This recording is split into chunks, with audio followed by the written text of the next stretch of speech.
every way. Citi Prime News at 12 midday. Update you on all the running stories and connects you to the newsmakers. Citi News.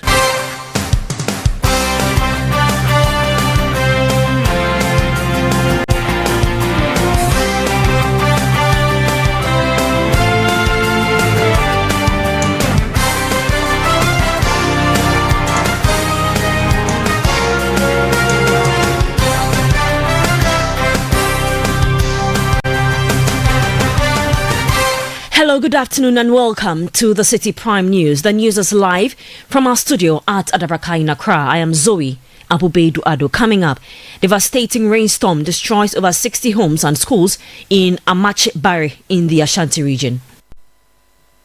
The rainwater has soaked some of the textbooks. I'm lucky, and then they decide to put the bill of the repair immediately. We thank God. Then we will be able to be in school very soon. Still to come, Health Ministry refutes former Finance Minister Dr. Mohamed Amin Adams' claims of completion of Agenda 111 hospitals. Also coming up, NPP's internal wrangling in the Upper East region deepens with fresh suspension of 17 members. We'll be telling you more about this. So we would appeal to CLOSA to rescind their decision to go on strike. A strike action. We do apologize for that wrong audio there. Now and later, on the Heritage Caravan Diaries today, excited patrons enjoy thrilling safari at the Mole National Park. It was amazing. I've not seen elephants before. It was a very big one, and other three, according to the tour guide, he said they live up to 65 years. The news is also live on a number of our partner stations in the Western region. We're on Premier 100.5 FM, Beach 105.5 FM, and Sky 93.5 FM, all in Takrade. In the Bono region, J Live 95.5 FM in Sunyane. Ashanti region, Orange FM 107.9 in Kumasi. In the Volta region, Global 105.1 FM in Ho, Adanu 107.7 FM in Antakluaya, Diamond 93.7 FM in Tamale, which is in the Northern region. In the Upper West, Westlink 88.1 FM in Laura. Upper East, Source 100.1 FM in Boko, and Mike 105.3 FM in Navrongo. And in the Northeast region, we are on Scarp 101.3 FM in Nangpanduri. Across the globe, we are live on citinewsroom.com. Citi Prime News at 12 midday. Update you on all the running stories and connects you to the newsmakers. Thank you for your time this afternoon. We start from the Ashanti region, where a storm has ravaged Amache Barre community in the Achimangwa-Abieja North municipality of the Ashanti region, destroying over 60 houses and 4 schools, including the Barikuma RC Primary, Barikuma DA Junior High School, and 2 private schools. At least 16 people have sustained injuries. The storm, which struck around 5 p.m. yesterday, caused several structures to collapse, leaving students and residents stranded. We've been joined over the phone line by Doris Lonta, who is our Ashanti regional correspondent, for more on this developing story. Good afternoon, Doris. What can you report to us? I want you to paint a picture. For those of us who saw you earlier on Channel 1 TV, we could see the devastation behind you. But for our listeners who haven't seen what happened, can you describe exactly how devastating the storm was? Yes, Zoe. So this the storm we actually understand happened around 5 p.m. yesterday and destroyed several structures. For now, we understand that over 70 structures have been destroyed, including the primary and junior high schools here in Amache Barre. So now the students are actually at home; they are not in school. We spoke to the district education director, who actually told us that strict measures have been put in place for the. Hello, Doris. Yes. Can you reposition yourself? We are having very bad feedback. Can you hear me now? Yes, I can. Yes. So I'm saying that we spoke to the district education director, and he actually said that strict measures have been put in place for now. That they secure 2 classrooms for the JHS students to return to school on Monday. But then for the JHS 2 and 1, as well as the primary school, he's unable to tell us when exactly they will get classrooms for them to carry out their academic activities. But he tells us that they will engage with stakeholders and ensure that strict measures are put in place so that these children can return to school. Okay, please hold on. Let's listen to the District Director of Education for the Atwimangwa-Abidjan North, Frank Duaboateng, who you spoke to earlier. I hope they don't stay in the house for a very long time. However, like I said, there is going to be a stakeholder engagement, and then the outcome of that engagement will determine. If I'm lucky and then they decide to foot the bill of the repair immediately, we thank God, then we will be able to be in school very soon. But then let's hope for the best. Let's hope for the best. But I can't say for now how long they'll be in the house. Going around, I've seen the storm, the rainwater has soaked some of the textbooks. So they are trying to dry a few of them, but in fact, they are trying to salvage a few that they can reuse. But the devastation, we all saw it for ourselves. It is true, it is going to draw them back, but this is a natural disaster. I would have wished we had another place where they could meet for teaching and learning to continue. So that was Frank Duaboateng, who is the District Director of Education of the Atwimangwa-Abidjan North Municipal District in the Ashanti region. I still have Doris Lonta, who is Ashanti regional correspondent, on the line for more on this. Doris, you also mentioned that some people were injured. How are they faring? Yes, so we are told that 60 people were injured, but then for now, 3 are still at the hospital. That the remaining have been discharged and they are doing well. It was some minor injuries, so they are faring well, but 3 of them, we understand, are still at the hospital receiving care. All right, thank you very much. That was Doris Lonta, who is our Ashanti regional correspondent, reporting on a storm that ravaged Amache Barrier community in the Atwimangwa-Abidjan North municipality of the Ashanti region, destroying, earlier I had mentioned 60, she now says 70 houses, including 4 schools. Now we'll cross over back to Parliament, where there was some discussion on the BOG governor's appearance. So the minority leader, Alexander Funyomaking, is addressing the House. Habib Idrisu, the first deputy minority whip, had to do with procedure of initiating our rights. Rights are exercised, but through some process. And we know that this is a house of rules and procedure. This house observes its own practices, conventions, and equally guided by the Constitution, standing orders, etc., etc.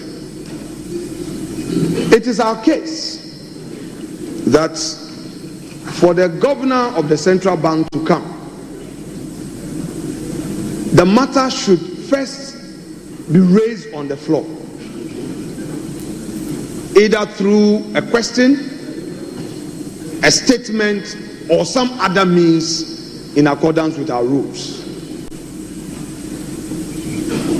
Order 91 of our rules allow a member to bring up an issue of urgent public importance. Our rules under Order 114 also allows motions to be filed. Mr. Speaker, when a motion is debated, there could be consequential directives which would then pave way for a head of an institution, a constitutional body, to apprise the House. So all our cry is about procedure. For the records, this matter, although came up in the 8th Parliament, it has never come up in the 9th Parliament. No member of Parliament has filed a question, filed a motion, neither has any member filed a statement, which statement has been admitted by Mr. Speaker, resulting in the need to bring the governor of the central bank to this chamber. However, in all fairness to the majority leader,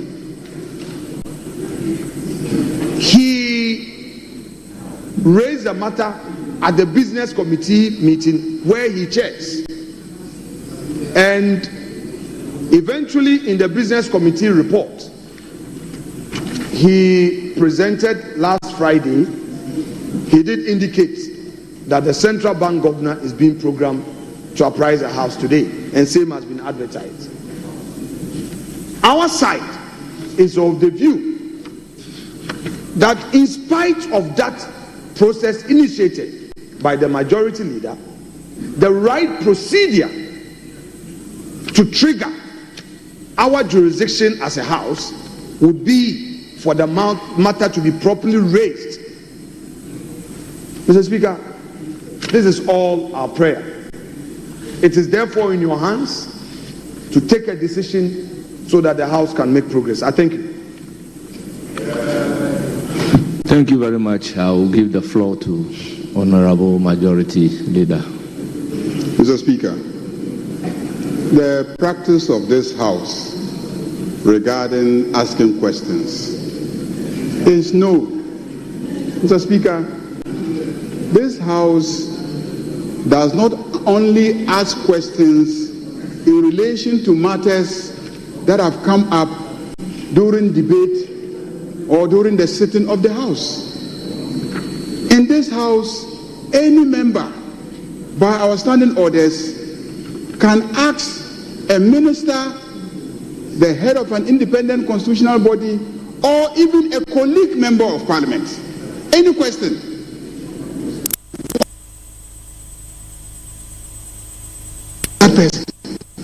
I can actually ask the minority leader a question about a matter that is within his purview as minority leader, because he is chair of some committees of parliament. I can ask him a question about his functions in relation to that committee or any matter pertaining to that committee. I can ask any member of parliament relating to your constituency, because this is what our standing orders say. There's no provision in our standing orders saying that before any of us asks a question of a minister or the head of an independent constitutional body, that matter must have risen in some debate. No, when did that happen? When? Since the time you became minority leader, when did you amend the standing orders? When? This is common practice. Questions have been asked today of the Minister for Local Government, and he is here to answer. Are there matters that have arisen in some debate in this House?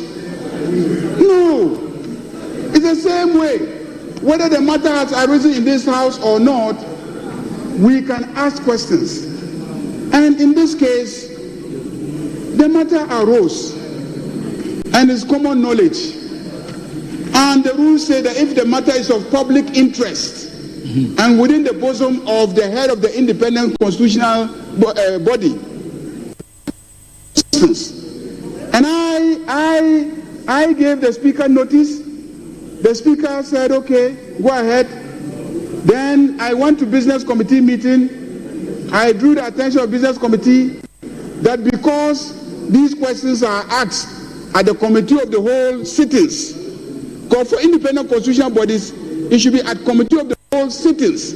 So I requested for a committee of the whole sitting today for the governor to come and answer the question. And at business committee, they agreed. Your members were there, 4 of them. They did not object.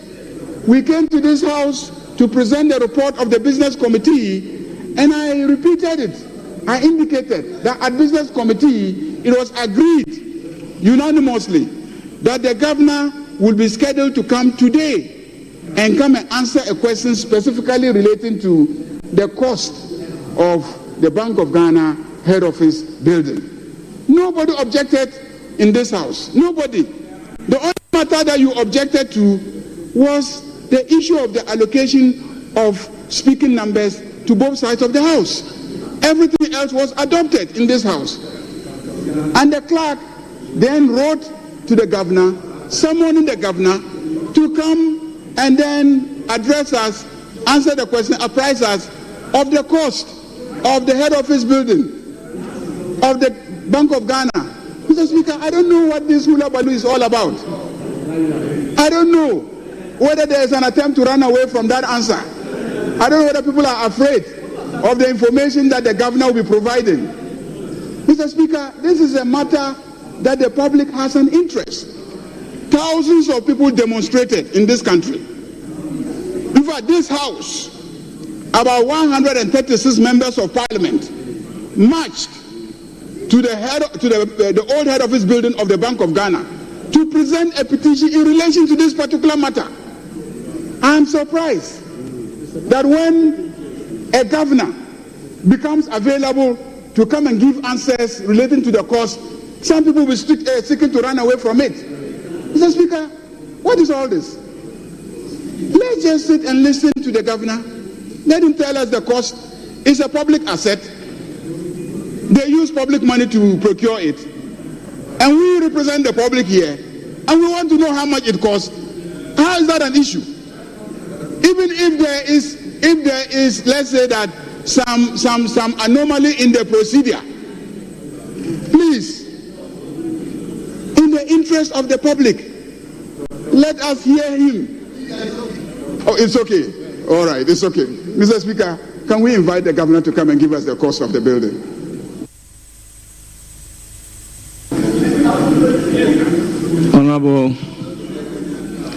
Honorable members,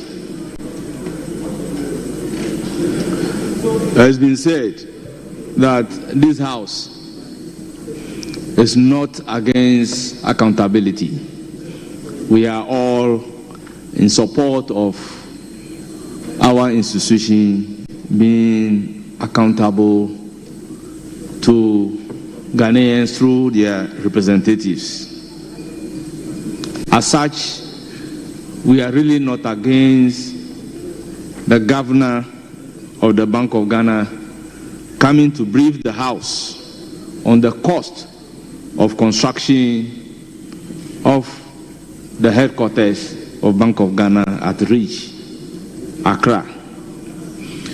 Honourable members, it is not in dispute that this matter was raised at Business Committee, program in the report of the Business Committee, and this House has adopted the Business Committee's reports. Honourable members, pursuant to the adoption of the Business Committee's reports, the Clerk of Parliament wrote a letter to the Governor of Bank of Ghana inviting the Governor to come and brief the House on the issue. As such, the order paper for today has it at page 6, item numbered 17, to the effect that the Governor of Bank of Ghana would be coming to the House to brief the House on the cost of the construction of the Bank of Ghana headquarters. Honourable members, the practice and the convention is that when a business committee program an institution to come and brief the House, and there is no objection to that at the time the business statement was taken, procedurally, the clerk was right in writing a letter to invite the Governor to come and brief the House in line with the business statement adopted by the House. So with all due respect, honorable members, there is another that says that if the farm is not long, your water container must not be big. We should not spend so much time debating whether the Bank of Ghana governor should come and brief the House on the construction of their headquarters or not. Honorable members, in the spirit of all of us interested in accountability, I will want to humbly proceed to invite the governor of the Bank of Ghana to come and brief the House. Honorable members, I will proceed to bring the governor to come and brief the House. The House is accordingly constituted into a committee of the whole. Honorable Governor for Bank of Ghana, you may please come and brief the House.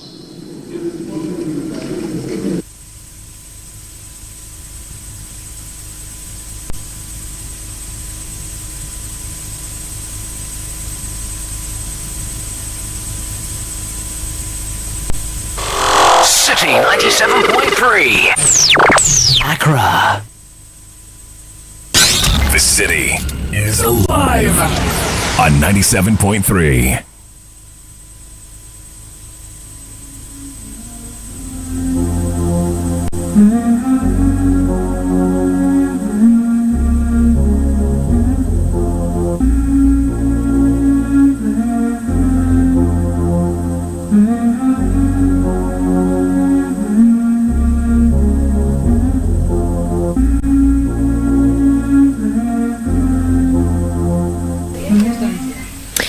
You're still listening to 97.3 Citi FM. We are waiting the BOG governor to brief the House on the cost of the new head office. But in summary, Bernard Ahiafo, who is the first deputy speaker, has been saying that they are not against the governor coming to give the cost of the building, and that there was an adoption of the business committee report. And when that was when the business statement was raised, there was no objection to that.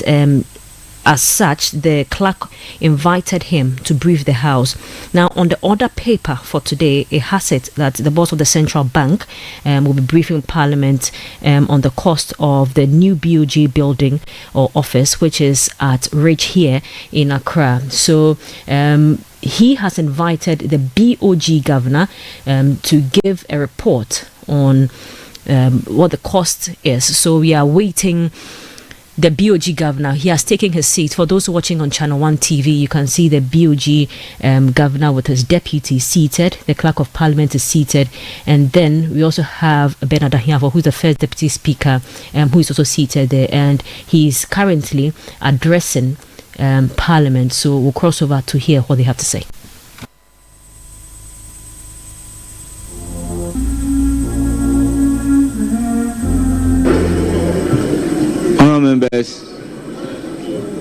Honourable members, the committee is called to order. Honourable members, we have the governor of Bank of Ghana in the person of Dr. Johnson Esiama with us, accompanied by Dr. Zakari Mumuni, First Deputy Governor, Ms. Sandra Thompson, the Secretary, Mr. Stephen Amu, Director, Mr. Bernard Ato Otobil, Director, Mr. George Brace, Deputy Chief Manager, and Nana Buaben, Deputy Director. You are welcome. Thank you.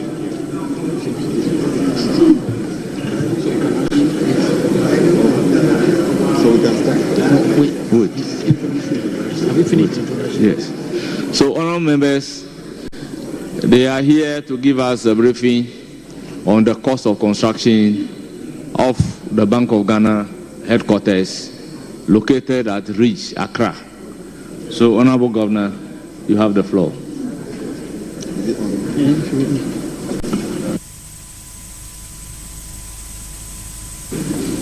Oh, yeah.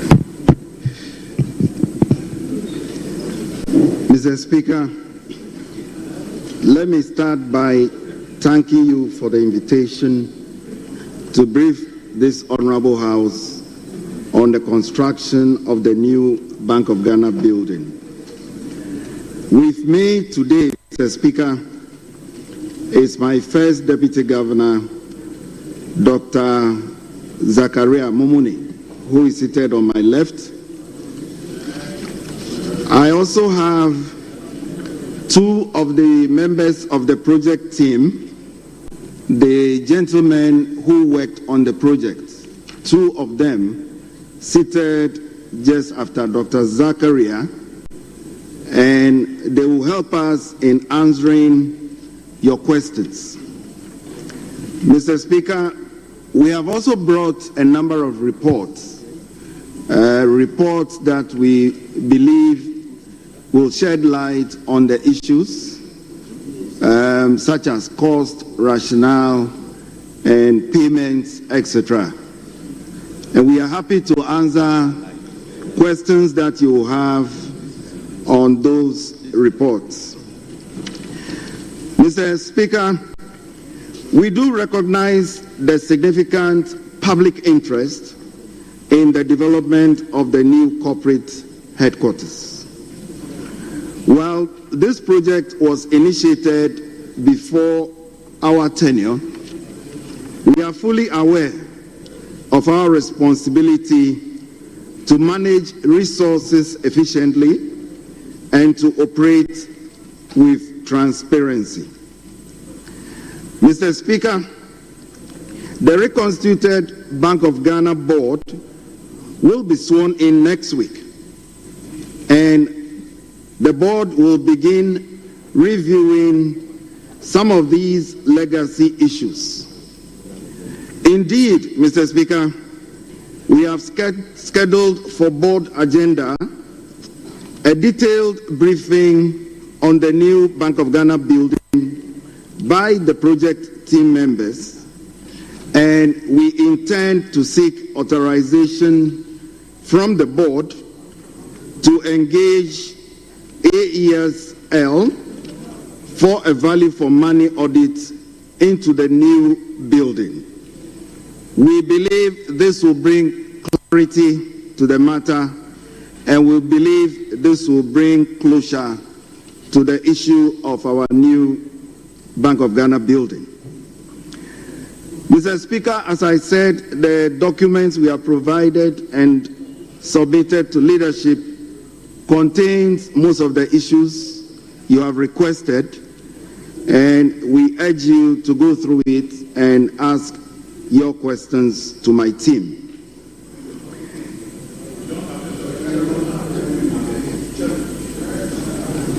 Can I go on?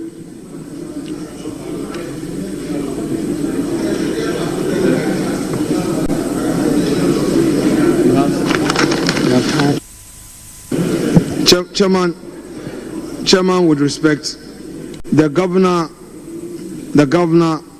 in his submission is saying that he has forwarded some document to leadership, and he hopes that this will enable us ask the relevant questions. But respectfully, we haven't received any document. I think they are now sharing the document. So I just want him to wait for a moment for us to have this document.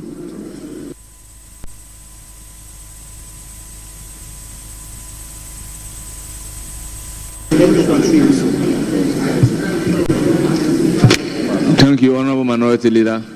The document has even been loaded on the console. So, Governor, please proceed. Honorable Governor, please proceed. Thank you, Mr. Speaker.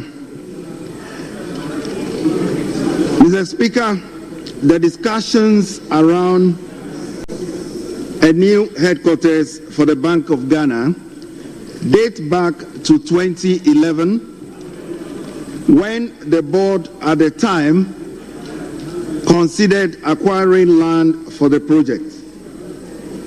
However, the board at the time could not settle on a specific location until its tenure ended. Mr. Speaker, even in 2016, when I was a deputy governor, the same issue was being considered. However, we could not settle on an appropriate location. In 2019, under a new board of the Bank of Ghana, a structural integrity audit was conducted, and this showed that the existing head office, which was built in the late 1950s, had developed significant structural defects and was no longer fit for purpose. Mr. Speaker, we have provided a copy of this document also on the structural integrity audit that was conducted in 2019. Following this, Mr. Speaker, the Board of Directors at that time approved the development of a new corporate headquarters, citing security, operational efficiency, and long-term institutional needs as key factors. Mr. Speaker, in 2020, the land was acquired at West Ridge. I'm informed that a competitive procurement process that was approved by the Public Procurement Authority led to the selection of Mr. Golkey Properties Limited as the contractor under a 10-key arrangement.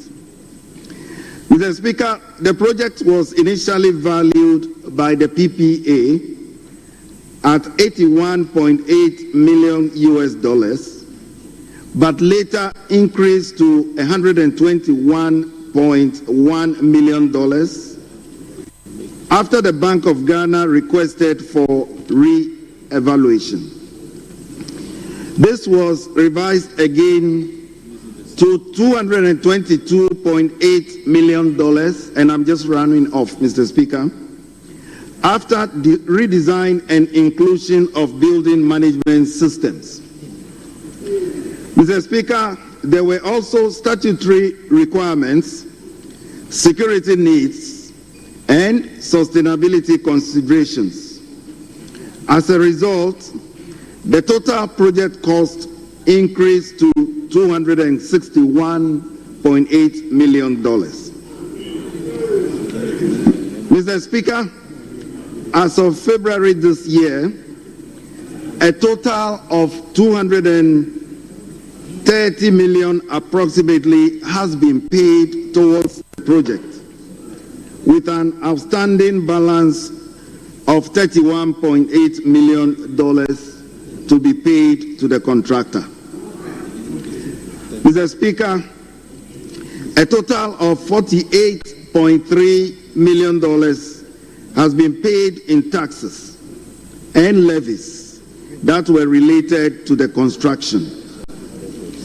Mr. Speaker, beyond the core building, separate contracts were awarded for other infrastructure. These include ICT systems and network infrastructure, which was awarded at a cost of $8.6 million, integrated electronic security systems, which was also awarded at a cost of $15.8 million, and furniture and furnishings that was also awarded at $11.1 million. Mr. Speaker, these elements were included to ensure that the bank operates in a secure and technologically advanced environment in line with the needs of a modern central bank. Mr. Speaker, while the new headquarters project has understandably drawn public attention, Mr. Speaker, it is important to emphasize that the Bank of Ghana remains fully focused on its primary responsibilities, which is to maintain price stability, which is to ensure financial sector resilience, and which is to foster economic growth. These are the priorities that guide our actions.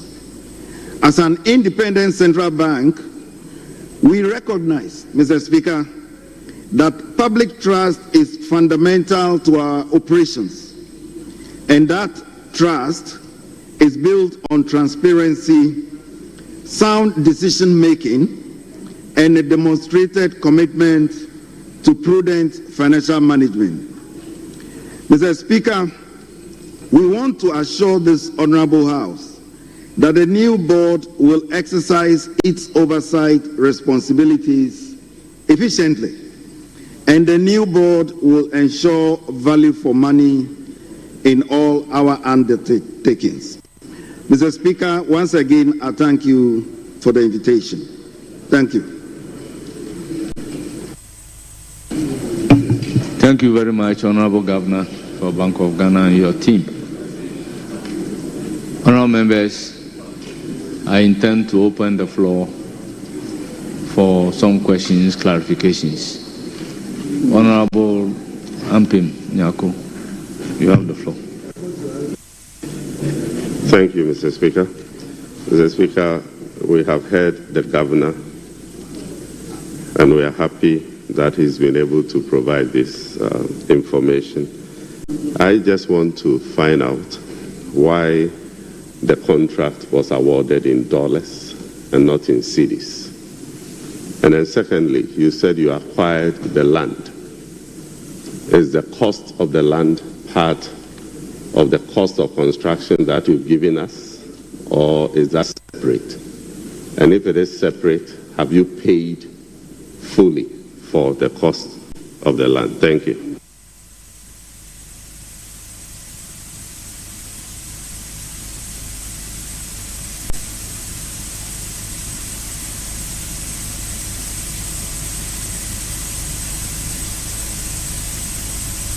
Several questions. Citi 97.3. Alexander, okay, well, honorable member, you have the floor.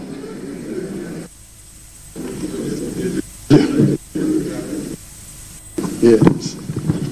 Thank you very much, Right Honorable Speaker. I have a couple of questions for the governor. The first, I will reference him to paragraph 18 of the document he shared, which is talking about the cost per square meter of the building. According to the report, he's saying that the cost per square meter of this head office building is $2,068, which compares with international standard of $2,658. And so, from his own statement in paragraph 18, the value per square meter of the building is way below what it is compared to international standards. If the governor is aware, if you check with EcoBank Ghana, all the buildings that have been built here in this country in comparative terms, the cost per square meter is still even lower in the case of the Bank of Ghana than even the EcoBank building. And so this assertion, even with all the security complexities of the building that we see today, the issue of value for money that you're talking about, I think it is adequately addressed over here. The second question I want to refer him to.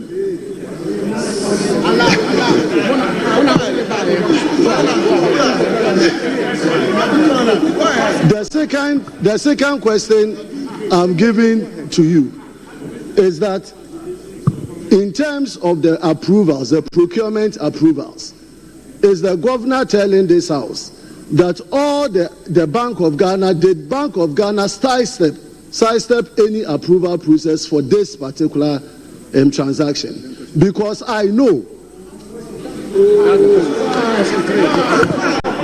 Okay. So can the governor tell us if the Bank of Ghana got the necessary approvals for this particular transaction? Okay. My final question to the governor is whether the governor, as we speak now, is in occupation of this particular building. Thank you.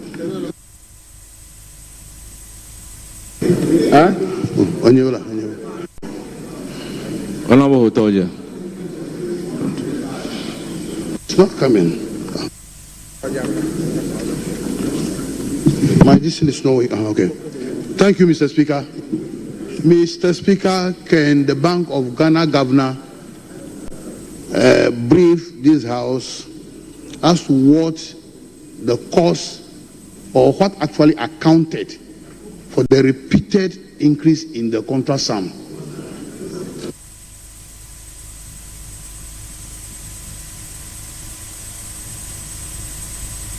Honorable Yaframpong.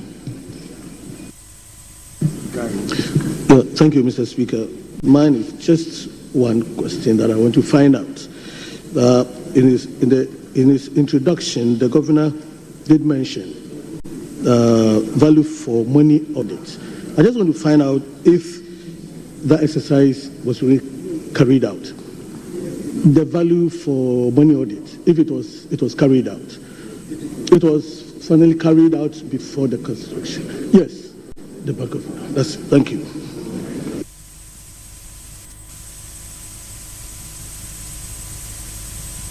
Yes, Honorable Fondi. Thank you, Mr. Speaker. Two quick questions. I am aware that before a project like this would be costed, all the architectural drawings, all the consultancies and everything would have been done before an institution like Bank of Ghana will put up a cost. Unfortunately, from $81 million, we are hitting revived to about $260 million. The Bank of Ghana governor did not explain to us what exactly changed in the cost of the changing of the price. Can we know that? And number two, the Bank of Ghana should be able to educate us also the selection of the consultant that would have to pay over $3 million for this project. Thank you very much. Thank you. I'll take one more from here and give the opportunity to the governor. Kennedy Osenyako. Thank you, Mr. Speaker. Mr. Speaker, I want to ask the governor if there was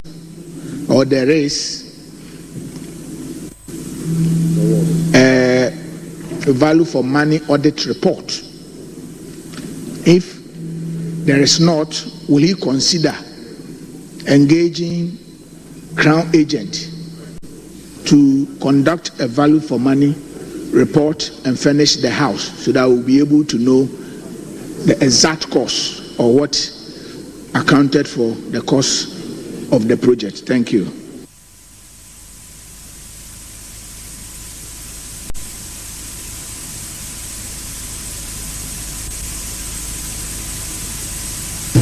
Yes, Honorable Governor, you have the floor. You can provide answers to all questions so far asked.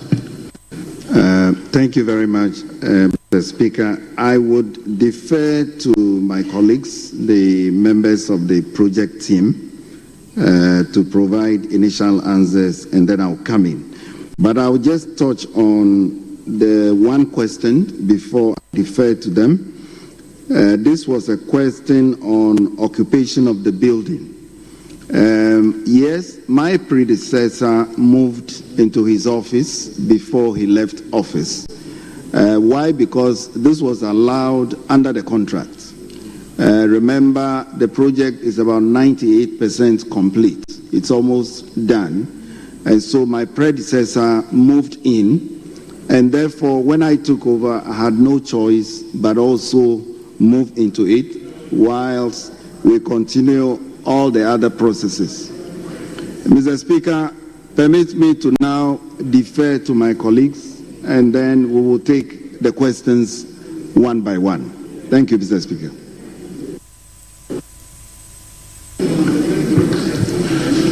Mr. Speaker, why dollars?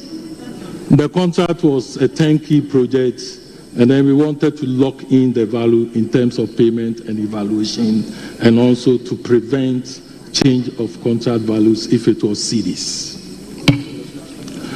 Cost of land. Cost of land is not part of the figures we have provided here.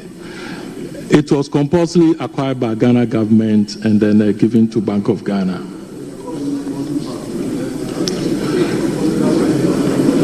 Cost per square meter. Yes, if you use the 261, the total contract values per the various contracts that have been signed under the project, the cost per square meter now come to 2,446, still lower than the West African construction estimate and also internationally accepted estimate. Procurement approvals. Mr. Speaker, procurement approvals were sought for all the processes. The first one was the PPA approval to use the restricted tendering for the selected contractors who were perceived to be suitable to build such an edifice.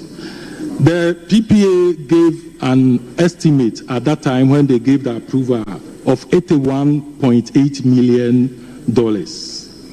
Mr. Speaker, after the evaluation and then selection of the contractor, the lowest responsive value for the contract with Goki Properties Limited was $121.0 million. So the Bank of Ghana went back to PPA to inform them about the new value, and on 31st August 2020, the PPA gave approval for the $121 million. Mr. Chair, Mr. Speaker, after the evaluation, the ETC gave approval for Bank of Ghana to go to CTRC to seek a concurrent approval, and that was also granted.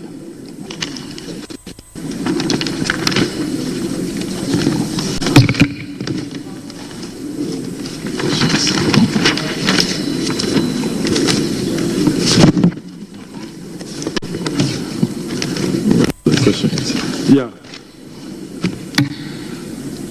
Mr. Speaker, the occupation issue have been answered already. The repeated increase in the contract sum. After the signing of contract with Goki Properties, now the Bank of Ghana have to come in and sit with the contractor to look at the total proposal as submitted. And many of the issues that were considered was the fact that there are security issues of the total contract that couldn't be given to public. So these ones had to be discussed at the point of the contract. Also, the original plan was supposed to be 25 floors. Unfortunately, the spatial requirements require that it cannot be 25, but reduced to 20-floor facility. We also have to look at all the statutory approval requirements and also the functionality of the building in order to address all the requirements of Bank of Ghana. This finally resulted in, Mr. Speaker, a four-structure facility made up of the tower block, 20 floors, urban block, 8 floors, amenity block, 6 floors, and the podium that houses 5 car park floors under the building, because it was noted that that area lacked car park, and then we will have to factor that into the building.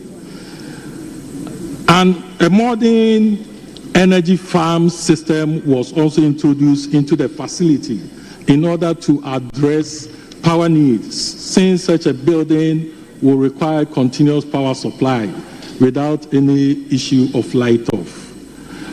A treatment plant for water was also introduced, and all these things were done in order to make the building EDGE certified. And Mr. Speaker, I can assure you that the project is EDGE certified, and an EDGE team will also do a review very soon.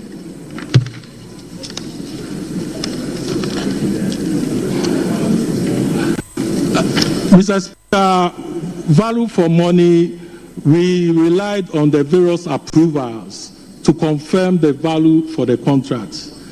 Currently, it has been decided that an independent consultancy firm will be employed to review the project cost to see, and Mr. Governor made mention of that. Mr. Speaker, no drawings was done because it was a turnkey project. So we did not do quantity cost or quantity analysis before the project. Selection of consultant. Mr. Speaker, we used a single source method of selection, and that one approval was sought. In fact, this was done when we have to go through the professional institutions in Ghana that can supervise such projects. After going through all the professional consultancy firms that can do that, we identified Multicard, a Ghanaian consultancy firm, as a suitable consultancy firm that can manage the project for us as the employee rep of the project. Mr. Chair, currently what I know about Crown Agent is that it's defunct. However, as indicated earlier, Mr. Governor has decided that we can use a local company to do that job. So I'm sure when the board comes, these issues will be discussed and the appropriate action taken on that. Thank you, Mr. Chair. Mr. Chair, Speaker.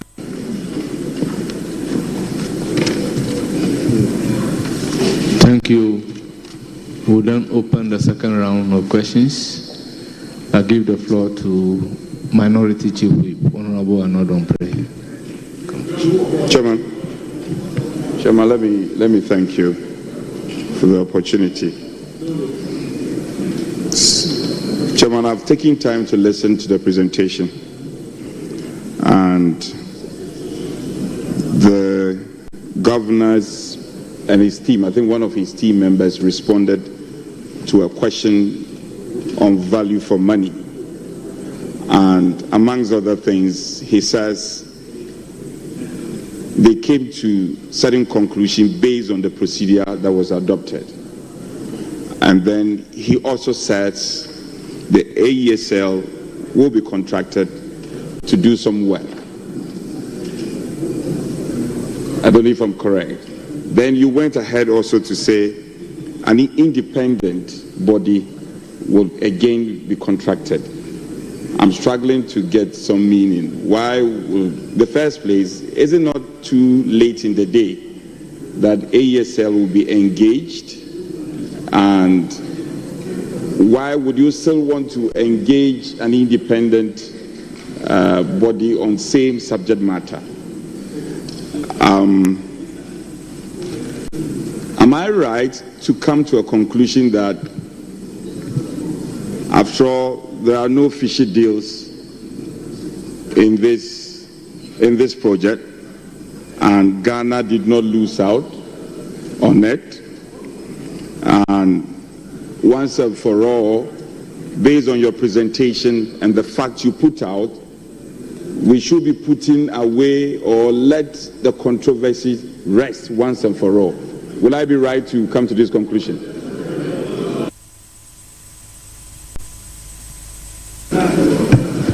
Honorable Adongo.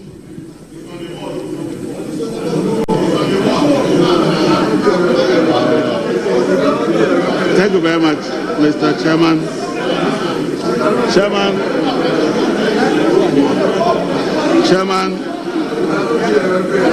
Chairman, these were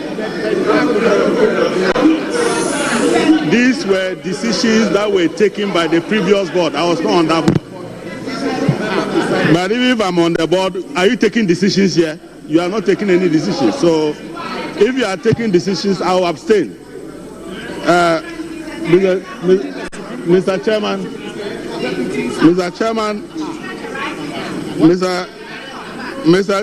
I wasn't a director when transactions were made.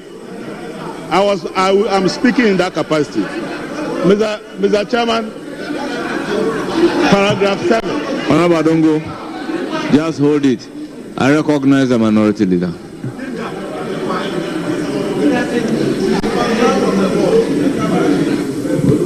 Chairman, respectfully, the honorable member who just rose and caught your eye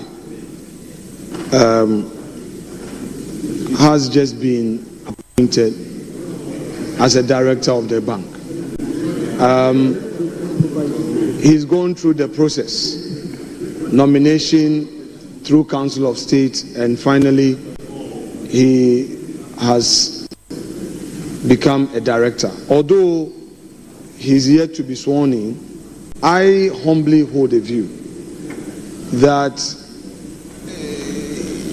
he can pass on his concerns to some other member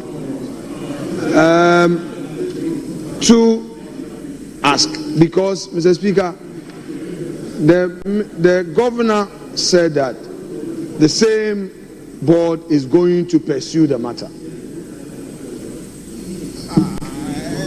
It is obvious that he's in conflict. He's in conflict in the sense that, first, Mr. Speaker, he's in conflict in the sense that he's torn between two bona fides here. One as a director, and the second as a member of this legislature. Mr. Speaker, a matter has come before this House. And the matter that has come before this House, though you don't have a personal interest, you have an interest in your official capacity.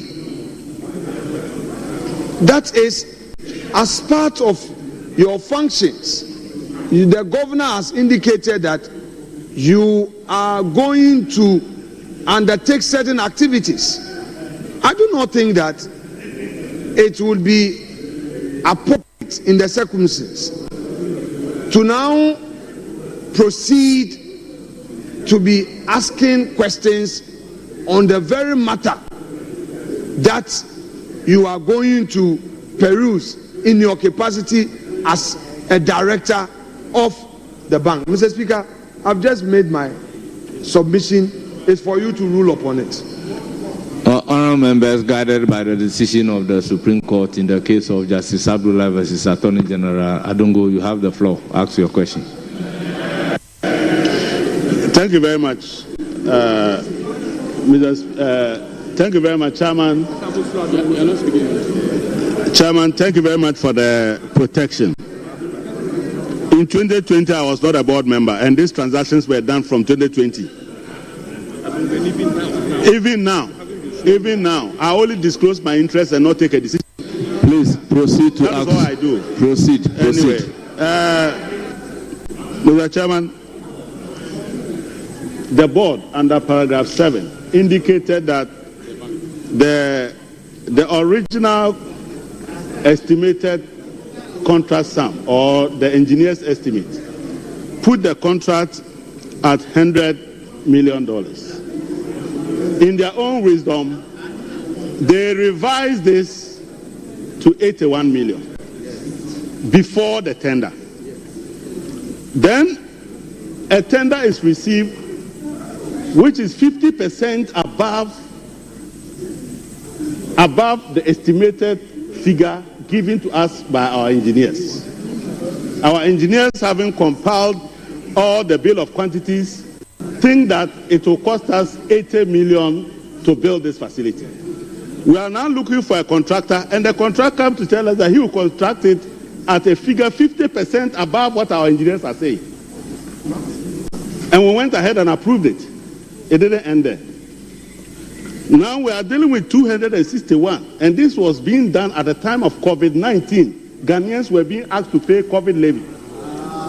And you then went and signed a contract which is 250% above your estimates. My question is, was it that the Bank of Ghana was living without limitation? Whereas everybody was tightening their belt, Bank of Ghana had a lot of money to just be spending. But Chairman, can they tell us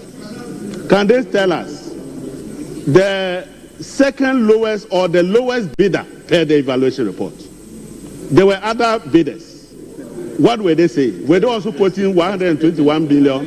Yeah. Can they tell us what the other bidders were willing to construct the property for, and for which they were ignored, and we went for 121 million? And then now we are Can they tell us what the other bidders were telling us? And then two,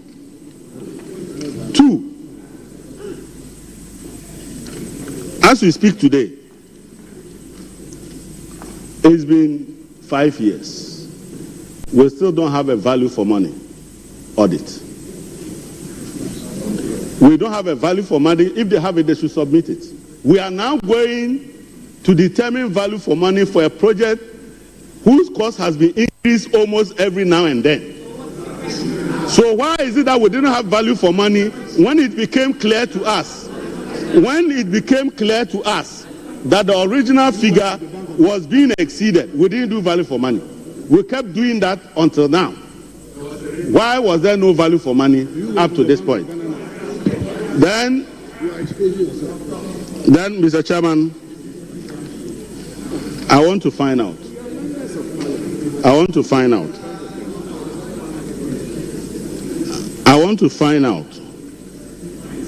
Is it also one of those projects like the National Cathedral where the figure was listen to me, where the figure was a moving target? Honourable members, order. Chairman. Honourable members, let's listen to each other in silence. The cost of that project was also a moving target. Was it a moving target? Was the project cost a moving target? Said that it could just be going up and up and up and up without an idea where it will end? Please, Chairman, I want to know whether this cost was a moving target. Because we are in this country, when you people started a national cathedral and every day the figure was going up. Then you went to build the headquarters of Bank of Ghana, that figure too also started going up. Why? Are you only interested in moving targets? Please tell us, was it a moving target?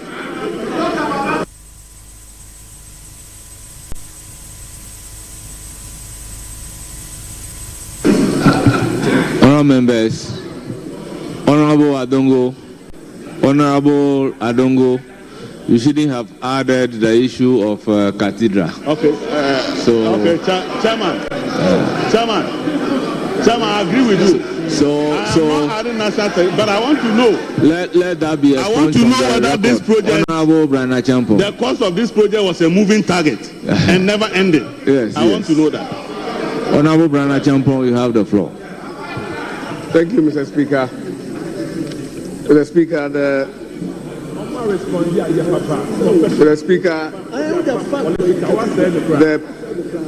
people supervising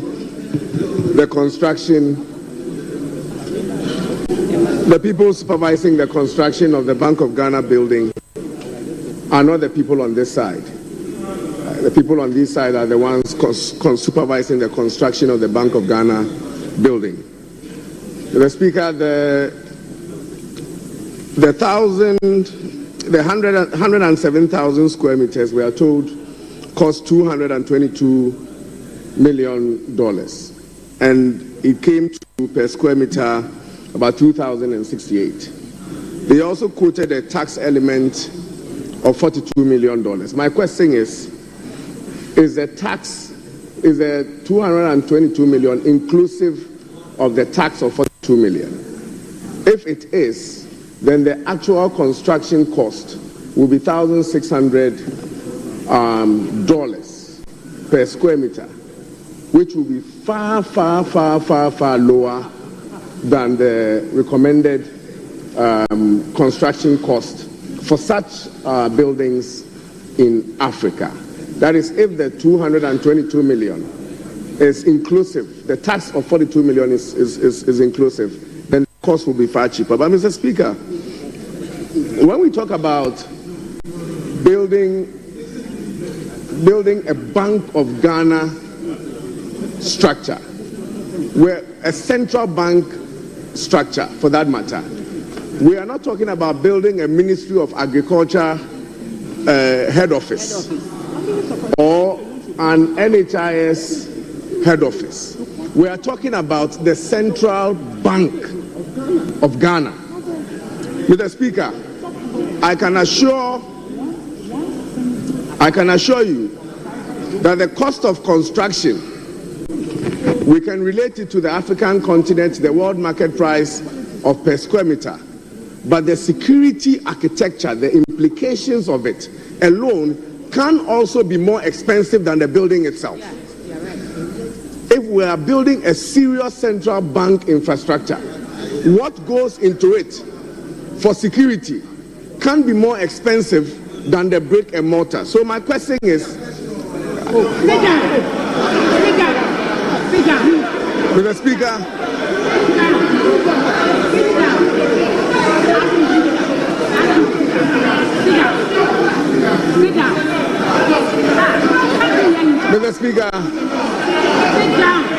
Mr. Speaker, I'm coming to the question.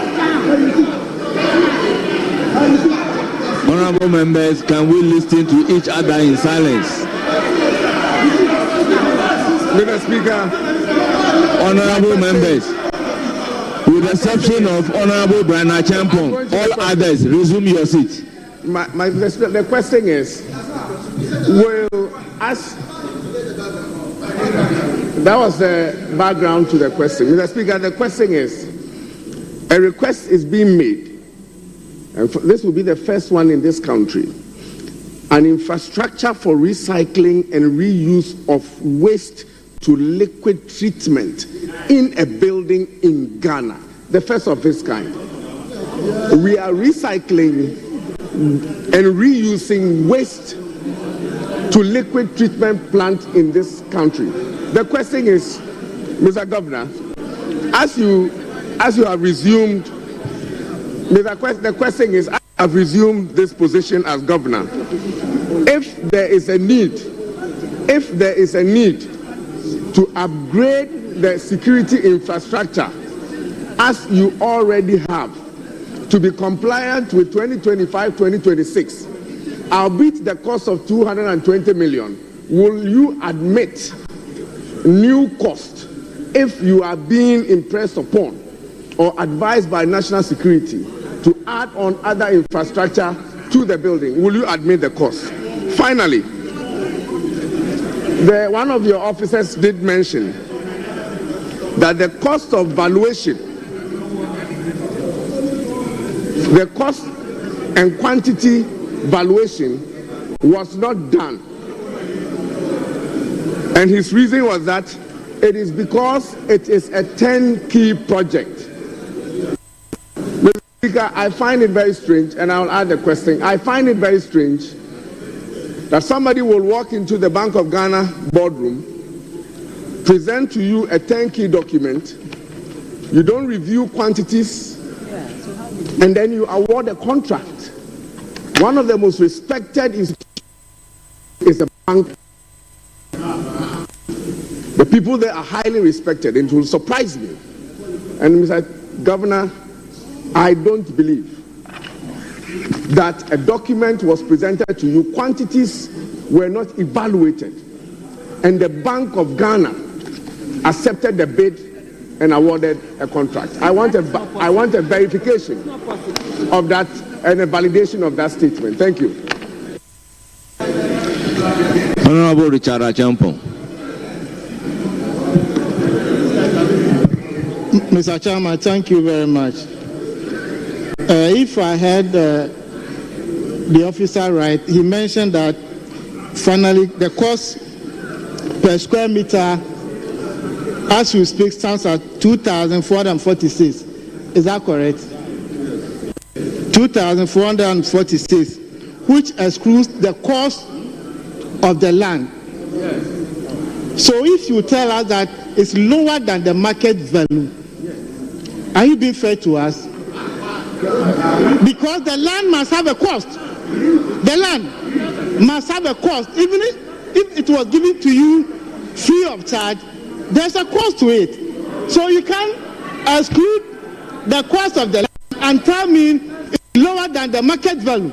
You're not being fair to us. My second issue is, right now we are talking about 261,773,000. Can you share with us the current value, market value of this project? Assume you are selling the project today. Today.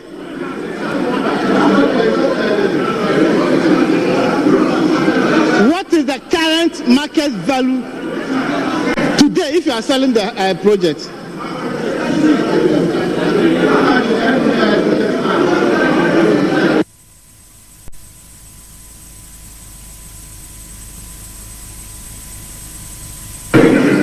Honorable Jerry Ahmed.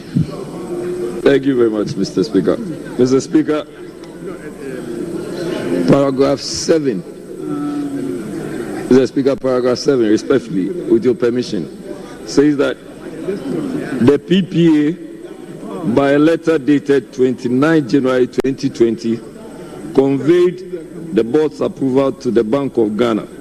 The approval to use the shortlisted contractors for the restricted tender also revised the estimated cost of the project from 100 million to 81 million. First of all, I just want to find out if that was complied with.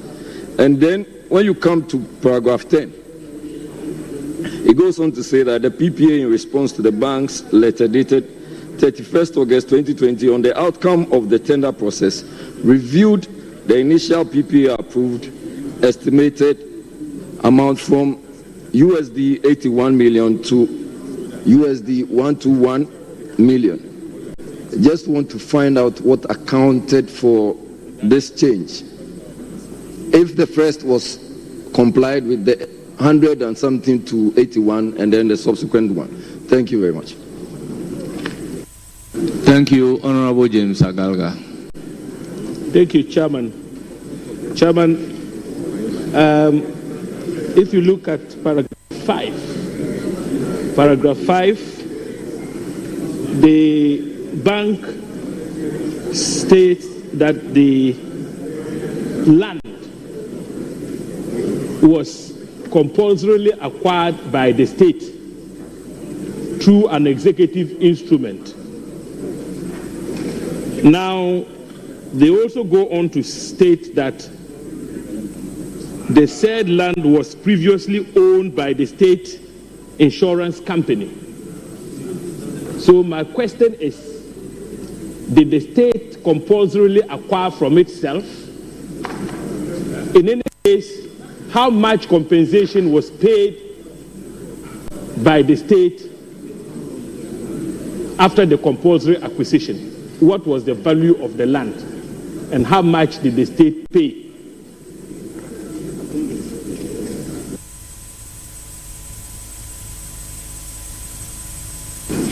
Honorable Dominic Bingham Nitiwuro. Thank you, Mr. Speaker. Mr. Speaker, I want the document that the governor shared with members. I want confirmation because most of us here have gone through or at least have held public offices before, and so we know the processes. I've seen from your briefing and to the document, you stated certain things. I want confirmation. Your briefing says that this project was a restricted tender. How many firms did they restrict it to? When they were opening the bid, were the the company's present or not? Were they in the room when they opened the bid for all the restricted tender? That's the first thing, so that it's transparent for everybody. Secondly, after PPA has given you approval and your entity tender meets, was it taken to the Central Tender Review Committee of the Ministry of Finance or not? This is the second leg I want. I see it here, but I want confirmation from you. In your own document, you are admitting that the industry standard, this contract is much lower than the industry standard in terms of per square meter. What really is the problem, Mr. Governor, with this contract from your own perspective? Because one, you are admitting to Parliament here that it's much cheaper than the industry standard. So it means that this contract could have been higher. That's the first thing. You are saying to us that this contract, it could have been even much higher than the price. And so the contractor or the winning bid did Ghana a big favor, or the Bank of Ghana a big favor, by giving you a contract lower. And in fact, as the former Minister for Agri said, if the tax element is actually part, then it's much way lower. And I will even be surprised that anybody will do that. So I want to find out from you, what really, in your view, is the problem with this contract? What is it? Is it the cost, which you said is lower? Is it that I didn't go through the processes? Or what really is the problem? Thank you, Mr. Chairman. Thank you, honorable members. I intend to take only one and then give the opportunity to the leadership. So, Honorable Sule. Chairman, I'm very grateful. Chairman, on page 6. Please sit down. On page 6, we have been given payments up to date, but we have not been given the percentage of work done. We need to know the percentage of work done, and that's to commensurate with the payments made. So I think that is very important for us to have the figures, percentage of work done, and then amount of money paid. That is one. 2, reading and listening to the governor, we have 2 projects here. The main projects and then the other auxiliaries that were added. Now you went to PPA and you were given approval for the main contracts. Then you went again for approval where you said you use sole sourcing for the consultancy. Now the installation and the other security items, did you go back to PPA for their approval? And what procurement process was used in choosing them? That's the second issue. Then the third one, yes, it's been said here, but I still want to go to ask about it. What is the total cost of this project? I'm asking this because if land was not valued and added to the project, how do you tell us that? How can you tell us that this is the total cost? We need to know how much the land will cost. Then when you add it to the total cost of the construction and other installments, then you can say that this is the total amount of money expended on the project. So we need to know that. Thank you. I'll give the floor to Habib. But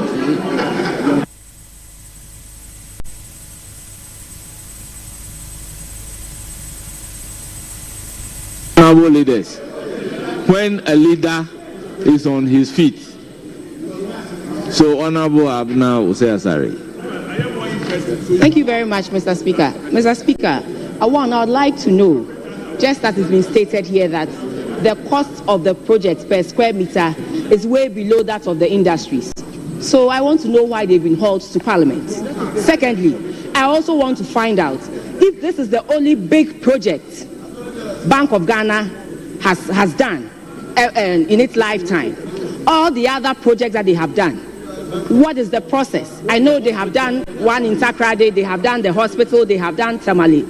And clearly, we also want to find out the processes they went through in all those other projects and whether they went through things like this and whether they were hauled before Parliament for putting up a project in Takrade, in Tamale, and the hospital as well. Because clearly, Mr. Chairman, if we are being told that the cost of the project is way below that of the industry's cost, frankly, why have they been hauled to Parliament? Thank you. Well, on your question why they've been called to Parliament, I recognize the Attorney General. Thank you, Mr. Speaker. Mr. Speaker, the former Deputy Finance Minister objected, a member of Parliament for Etiwa, Minister of State, sorry. Yes. Mr. Chairman, Mr. Speaker, when the Honorable Adongo was on his feet, the Honorable Member for Etiwa East, objected strenuously. I saw her on her feet. She remonstrated against Adongo asking any question. Now, Adongo has not even been sworn in. He does not owe a fiduciary relationship, right? With the Bank of Ghana now. And yet, as a director, and yet you objected. You were on the board. At the time that this decision was taken, you were on the board. So you are even more conflicted. You are even more conflicted than the Honorable Adongo. You are even more conflicted.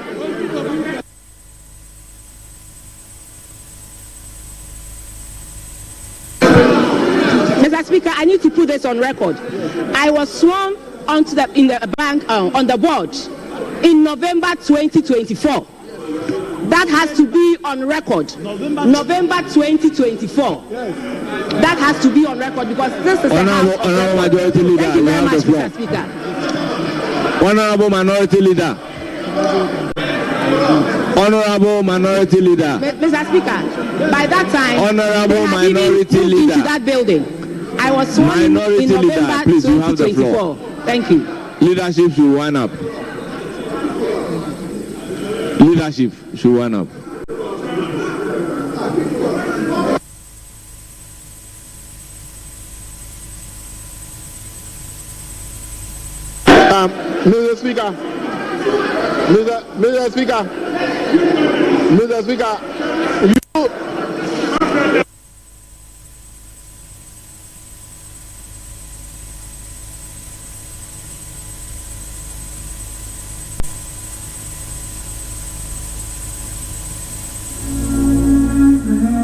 Mr. Speaker, Mr. Speaker, Honorable members. Mr. Speaker, honorable members, kindly resume your seats. Honorable members, kindly resume your seats.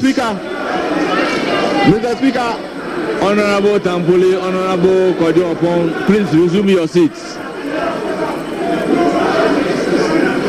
Please resume your seats. Mr. Speaker, if you indulge me, Mr. Speaker, I think, Mr. Speaker, I think you should give us ample time to digest the issues. Inviting the governor here today, you saw the debate before we went into the committee of the whole. So if we don't give members the opportunity to ask the questions they ought to ask the governor, when will we get that opportunity again and make comment? So, Mr. Speaker, I want to appeal to you that you should allow members to ask those questions. Honorable people, you have been in this house for some time. Tell me an occasion of a committee of the whole that we have taken 10-10 from each side.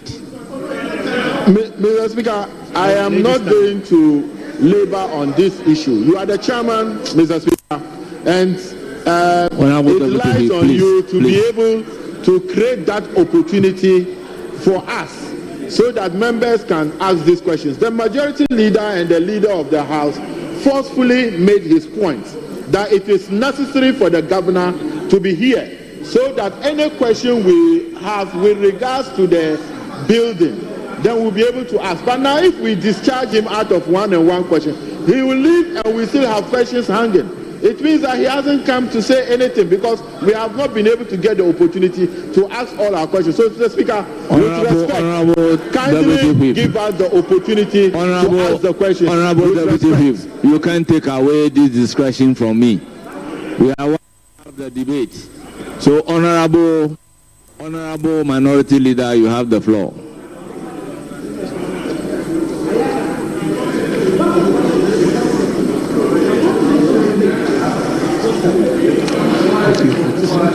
One up, so that we can give the opportunity to the governor to respond to all issues raised. Mr. Chair, my humble suggestion is that they have received a lot of questions. Let them clear it. Then once they are done, we can come in with our, then they will do the final answering. With all due respect, I want the governor to factor the questions from minority and majority leader, then we call it off, please. Chairman, I'm not having yes, you may yield to any other person you are entitled to I'm do. not yielding. Yeah. You've not gotten the trust of my submission. What I'm saying is that we've had over several questions. They have about 25 questions to answer. I am only pleading. Our duty is to guide the chair. Yes. So let them answer those questions. Your point is well noted. What I intend to do is that add your questions so that they will take it in the whole. Chairman, there may be a follow-up. You see? Oh, come on, Mr. Please, Chairman.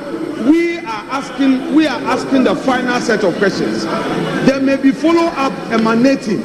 So let them answer. We'll take further note because I've taken note. Then when we come, Honorable Minority Leader, at what point will you give me the opportunity to moderate? Chairman, it's okay. That's okay.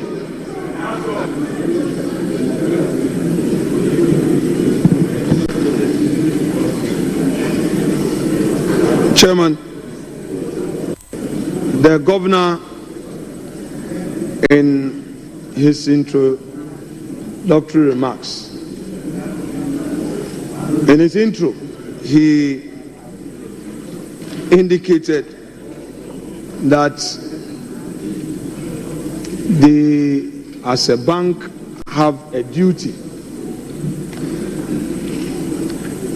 in ensuring financial stability, and that duty they would not depart from. He's also giving us a professional response to the general concerns on the streets of Accra. Indeed, to demonstrate transparency, he told this house that he came with those in charge of the project, and they are available with us to answer questions that may come from this house floor. Chairman, in the 6-page report from the governor titled Report to the 9th Parliament on the new corporate headquarters for the Bank of Ghana, named the Bank Square, dated Bank of Ghana, March 5, 2025. Indeed, the entire report does not raise any irregularity in respect of the subject matter. The Central Bank governor relied on this report with a further submission from his prepared notes, and he has taken us through the step-by-step processes and the step-by-step procedures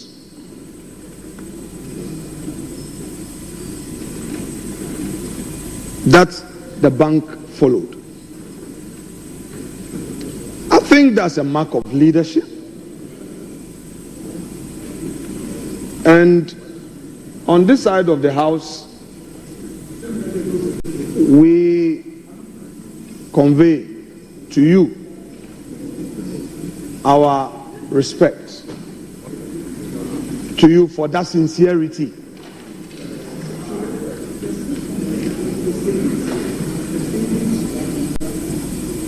The allegation of irregularity today has been put to a peaceful rest.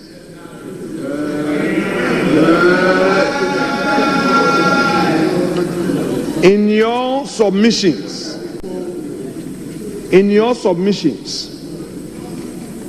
you highlighted the following. One, that even the standard costing procedure is lower than the industry market price.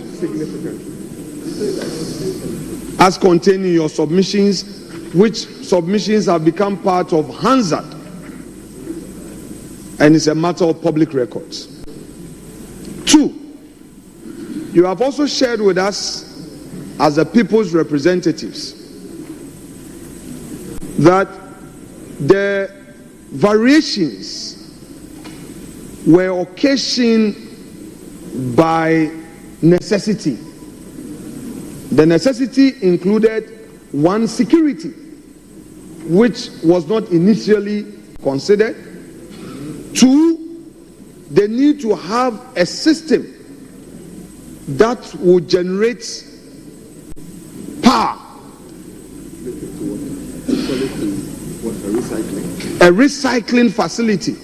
You've also indicated that indeed this also necessitated the variation. Third, you've added, and this came through the project manager, that apart from the building, the original tower, there were other additional buildings that were originally not considered as part of the original bid. I'm happy that Hansard has witnessed all these explanations. Hansard has witnessed all these explanations.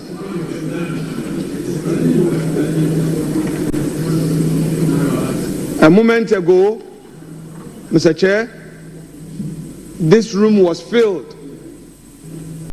The majority filled all their spaces. And it is obvious the majority leader is looking behind him. Look behind you. All of them have vanished. Mark of friend match, Aboka.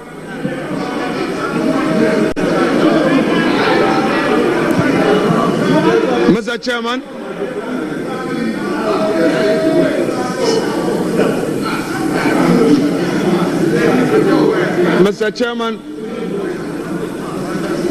I have also from the records of the governor, by way of my fourth point, come to understand that indeed the final value for the project, which is the 261 million, indeed included some 48 million of same as taxes. So, yes, so it wasn't the case that the value by way of the cost paid to the contractor in entirety was some 261 million. However, it was an all-inclusive costing which had a $48 million being paid to the states in taxes. So that distinction has also been drawn, and this parliament is pleased for that information from the governor.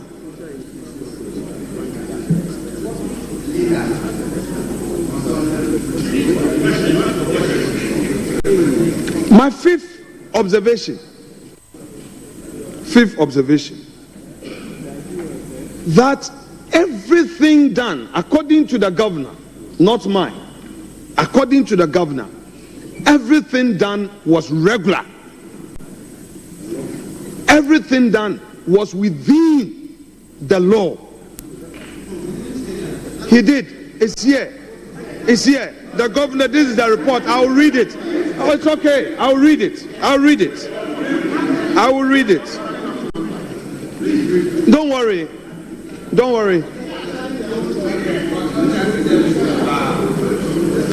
I read page 7. Let me start from page 7, page 1, paragraph 6. The need to procure a highly complex central bank accommodation, meeting national security considerations, and the bank's highly classified information security needs inform the selection of the firms. The bank wrote to the Public Procurement Authority on 14 January 2020 for approval to use the restricted tendering method. The following firms known to be operating in Ghana, emphasis known to be operating in Ghana, were shortlisted, and the companies are there. Renaissance Construction, though not wholly a Ghanaian-owned company, partnered with the local company David Walter Limited during the tendering process. Paragraph 7. The PPA, by a letter dated January 2020, conveyed the board's approval to the Bank of Ghana. This approval to use the shortlisted contractors for the restricted tender also revised the estimated cost of the project from 100 million to 81 million. 8. After evaluation of tenders were received, the entity tender committee of the bank, at its meeting held on 6th August 2020, considered tender evaluation panel's recommendation. Emphasis: considered the entity tender panel's recommendation and approved the award of the contract for the project to Mrs. Gold Key Properties Limited at the cost of 121 million under 10 key into bracket design and build contract arrangement. Design and build. So, for emphasis, the project was not just about Gold Key building. Gold Key was required because it was a 10 key project. Was required to design and build. So, two things. 9. The ETC further directed for concurrent approval to be sought from the Central Tender Review Committee of the Ministry of Finance. So we are going by procedure known in law. Procedure known in law. 10. The PPA, in response to the bank's letter dated 31st August 2020, on the outcome of the tender process, review the initial PPA approval, estimated amount of 81 million to the 120 million. So they carried all the recommendations of the review panel back to PPA that we want you to approve, look at it, and then approve it or otherwise. And PPA again approved this. So this is what the central bank is telling us, that they followed due process. Now let's go to their paragraph 10. Very, very important. The PPA, in response to the bank's letter dated 11, CTRC, that's the Central Tender Review Committee, in September, so you follow day by day, dates are all captured. September 2020 granted concurrent approval to the bank to engage the recommended tenderer, Messieurs Gold Key Properties Limited, at a contract price of 121 million under 10 key and contract arrangement. Now 12. In November 2020, the bank signed a contract with the contractor for the construction of the corporate headquarters for a period of 30 months, into bracket 6 months for design, 24 months for construction. The project site was formally handed over to the contractor in March 2021 for the commencement of preliminary site works and designs. So, Mr. Speaker, Chairman, from this point, it is clear that due process, according to the central bank, was followed. This is their report, not mine. This is not a partisan report. This is not a report from any consultant. This is a report which is the bona fide of central bank to this house. Mr. Chairman, let's come to design scope and cost reviews. The narrative out there was that a contract sum to Gold Key amount to X amount. But here, there's a disclosure that there is a design scope. There's a scope for design of the whole work. And we all know that in our own small properties that we build, we engage an architect to design at a different cost, which is not part of the building cost. So at this point, it's been explained. Thank you, Central Bank. Then we come to paragraph 13. The initial design proposals for the project envisage a gross floor area of 73,000 square meters with the following details. 1. 25-story tower block, 4-story car park facility, 2-level basement, and an auditorium.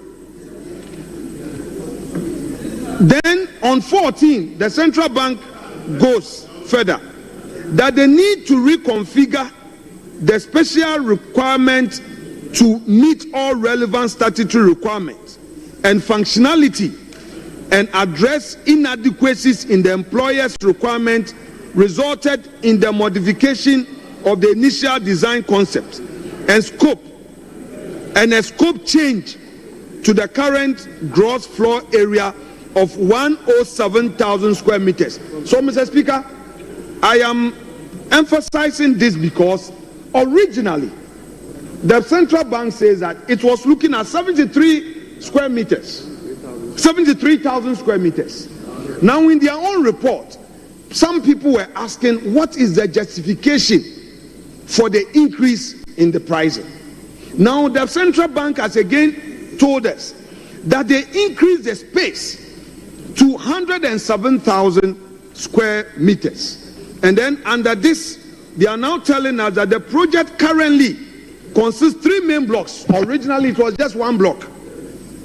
Now 3 main blocks, and they have named them the tower, the urban and amenities block with basements, podiums, and ancillary facilities.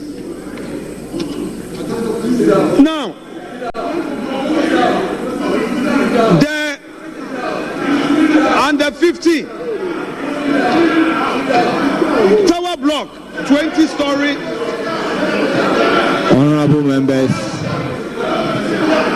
Honorable members,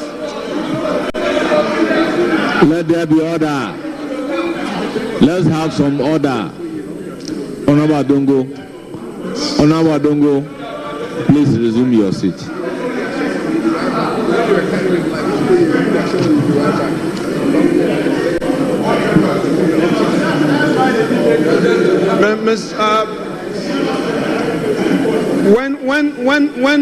When I'm done, your leader would also have an opportunity. Would you be happy when my side obstructs him the way you're obstructing me?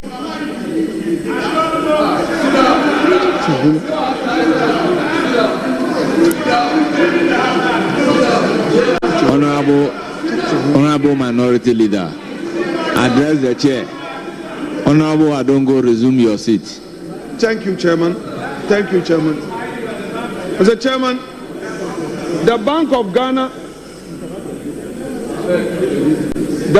Ghana, after explaining the increase in the gross floor area, now covering 107,000 square meters, now gives us a breakdown of the new design. And under the new design, these are the breakdowns. One, they say they're now going to have a tower, urban and amenities blocks with basements, podiums, and ancillary facilities. And these are the specific breakdowns. The tower block is supposed to be a 20-story block, urban block of 18-story, amenities block 6-story, basement of 5 levels with car park areas, ancillary facilities, energy farms, treatment plants, and security gate houses. Then they go further to say, in addition to meeting these requirements of all relevant building codes, the building design incorporated sustainable design concepts such as energy conservation, water conservation, recycling, and reuse of waste, liquid, and solid. And they said that this thing is the first of its kind in the country. Then they go further to say the design satisfies the excellence in design for greater efficiencies green standard, for which preliminary EDGE advance has been used. Excellence in design for greater efficiencies. EDGE. Mr. Speaker, this is Bank of Ghana to us. Now, the paragraph 18. The ETC of the bank at its meeting held in December 2022 considered and approved the design review and the revised project costs of 2,068 per square meter. This figure is lower than the market value with data from African Properties and Construction Cost Guide of 2021-2022 stating 2,658 per square meter, and in 2022-2023 at 2,720 per square meter at average construction cost for prestige high-rise office spaces in Africa. Mr. Speaker, in 2025 is 2,900. Mr. Speaker, this report is coming from the bank that in all their dealings, they ensured value for money, and then the pricing was even far lower in terms of known costs, benchmarks in the industry. This is in their report, not mine. Mr. Speaker,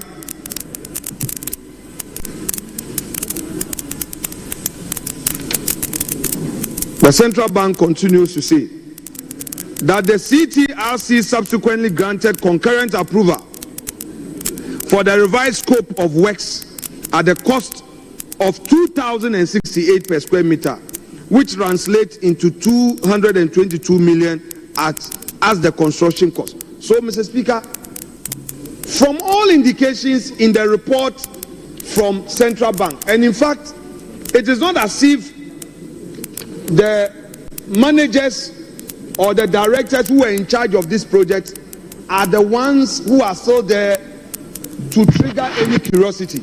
They are not in office. Dr. Addison is no more there. His other deputies are not there. Dr. Siama and the new team are here to give us an honest account of what the records have. And they've been very sincere that should anybody on the streets of Accra today say that the central bank go ahead, that project did not have money.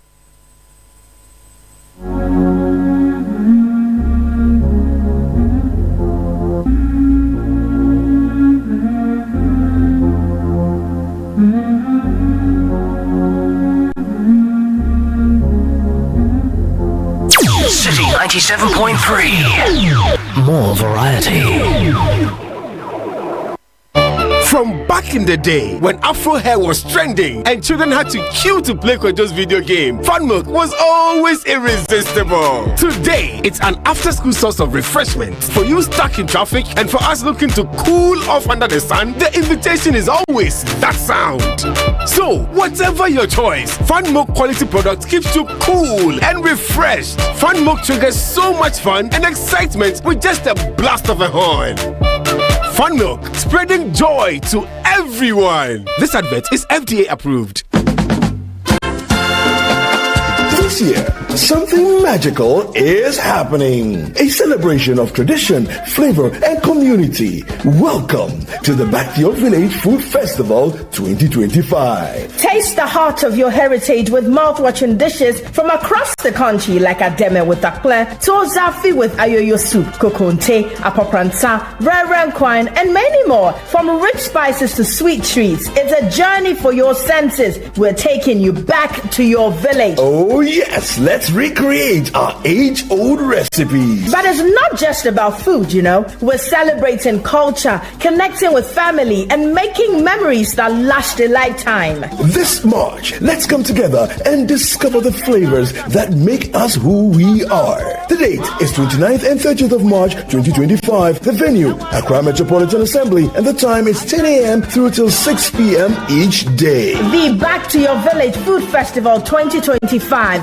where food, fun, and tradition meet. See you there. Interested vendors should call 0558-973-973 or 0205-973-973 to register. The Back to Your Village Food Festival 2025 is powered by Channel 1 TV with support from 97.3 Citi FM. The Back to Your Village Food Festival 2025 is powered by Channel 1 TV with support from 97.3 Citi FM and is proudly sponsored by Gino and Koa Natural Cocoa Fruit Juice.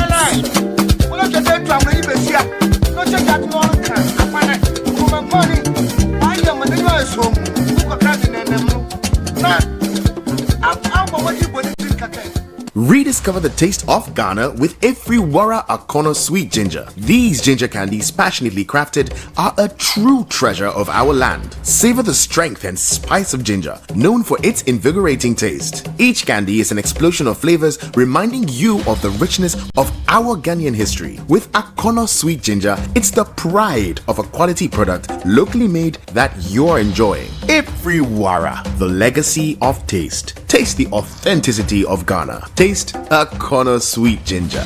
This advert is FDA approved. Akono Ginger, feel the heat. Spicy treats that can't be beat.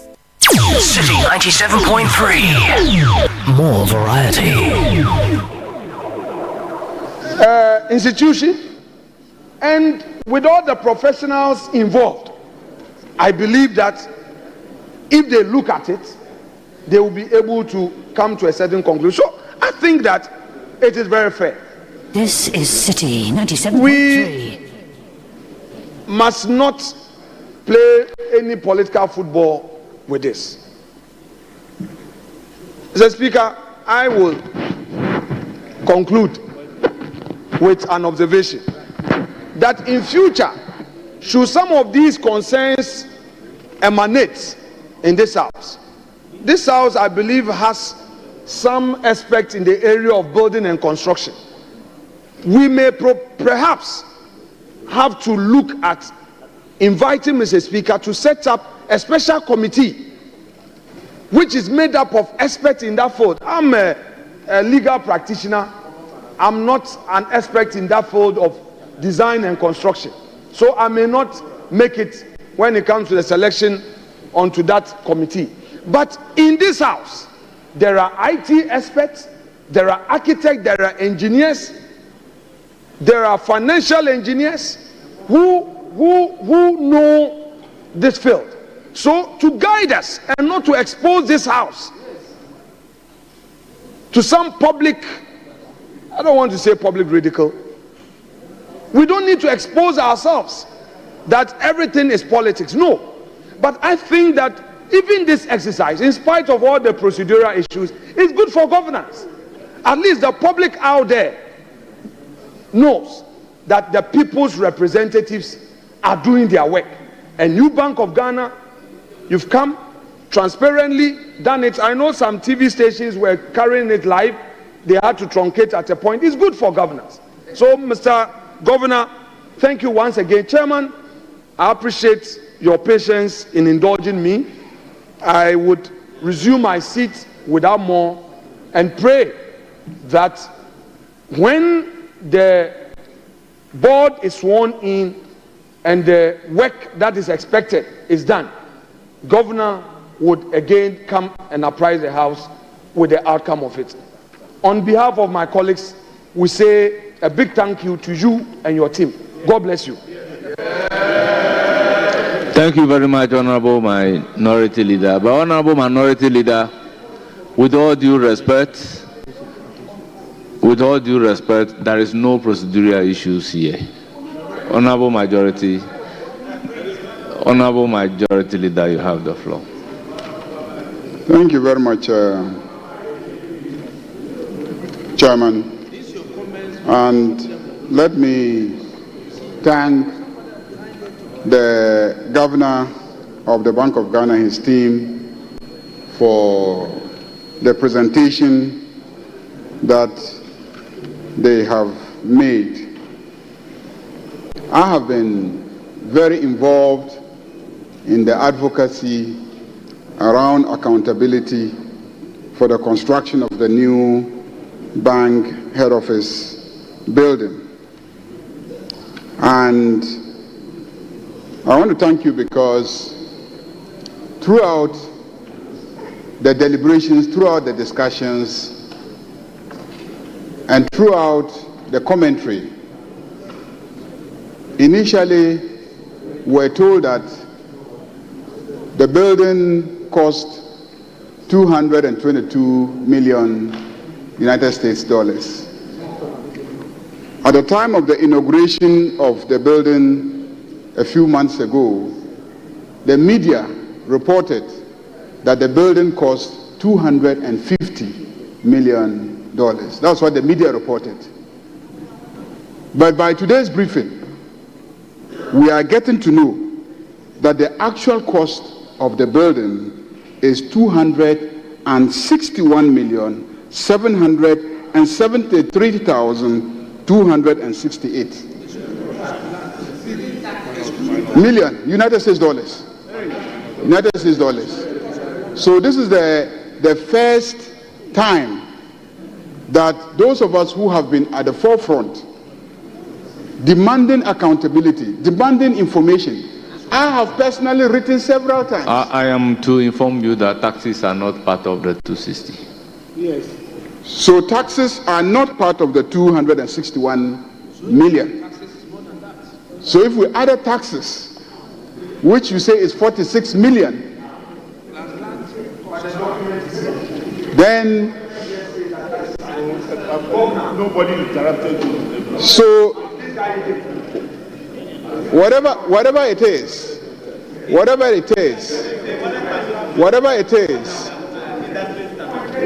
is, when you when you construct property and it's being valued, they don't value the property separate from the taxes. The value is the value. So the point is that the governor has come today and we've gotten to know the true cost of the property, which is that it cost 261,773,268. It is not 222 million, and it is not 250 million. Without tax. The point that the statement also reveals is that for several years, the Bank of Ghana has been wanting to build a new head office building. And that one day they themselves wrote to PPA. They themselves proposed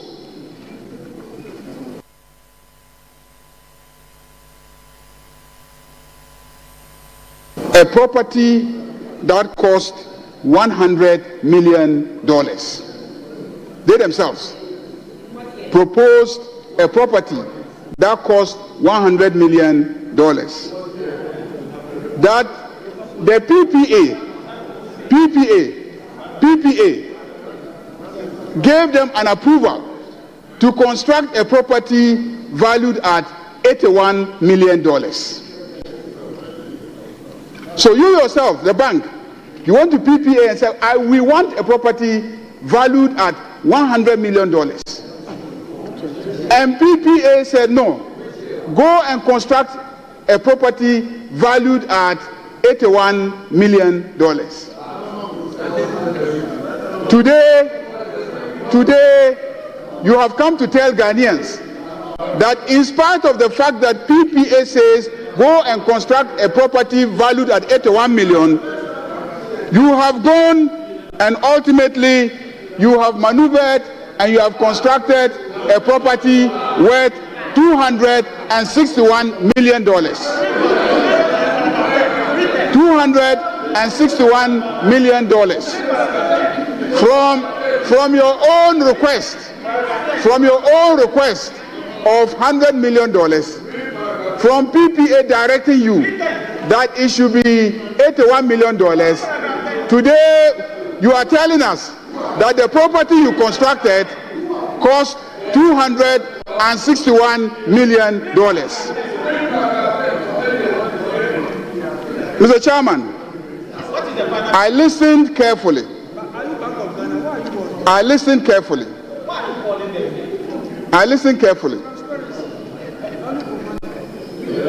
The contract was for a building with all its facilities and design. A building that initially was going to be 73,000 square meters. A building that was going to be 73,000 square meters. Then there was a decision to redesign it, and the redesign produced a bank building that is 107,736 square meters. So the square meters, please pay attention. Please pay attention. Why are you running away from a discussion of this? Please, listen. No, listen. Honorable Majority Leader, please address the chair. Order. No, I will flow. Honorable Tampuli, I don't know you to be like this.